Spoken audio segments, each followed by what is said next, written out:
City press club Raiwind کے انتخابات 2023 میں منتخب ہونے والے عہدیداران کی تقریب حلف برداری کا انعقاد کیا گیا۔ صدر سٹی پریس کلب چودھری صلاح الدین نور نے بھی حلف اٹھا لیا۔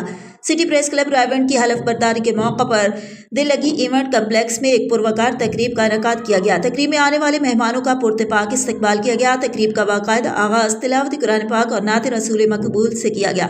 چیئرمین ڈسٹرکٹ پریس کلب قصور سردار طالب حسین بھٹا نے سٹی پریس کلب رائیونڈ کے تمام نو منتخب عہدیداران سے حلف لیا۔ سٹی پریس کلب رائیونڈ کی تقریب حلف برداری میں MNA ملک افضل کھوکھر، سابقہ MNA Sardar Kamil Umar, Rana Jamil Manj, general secretary Pakistan Peoples Party Lahore Rana Safdar Dilshad Khan, امیدوار برائے MPA، سینئر صحافیوں اور تاجر برادری اور معروف ٹک ٹاکر رائے ارسلان سمیت تمام شعبہ زندگی سے تعلق رکھنے والی اہم شخصیات نے کثیر تعداد میں شرکت کی۔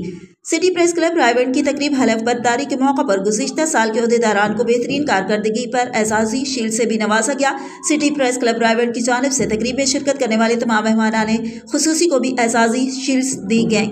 تقریب میں شرکاء نے اپنے خیالات کا اظہار کرتے ہوئے رائیونڈ کی تاریخ میں پہلی مرتبہ صحافیوں کو ووٹ کا حق دے کر جمہوریت کے عمل کو فروغ دینے والی ٹیم سٹی پریس کلب کو اپنی قائم کردہ روایات برقرار رکھتے ہوئے تیسری مرتبہ الیکشن کروانے اور بذریعہ ووٹ اپنے عہدیداران کا انتخاب کرنے اور کامیاب تقریب حلف برداری کروانے پر خراج تحسین پیش کیا۔ تقریب کے آخر میں مہمانوں کی تواضع پرتکلف عشائیہ سے کی گئی۔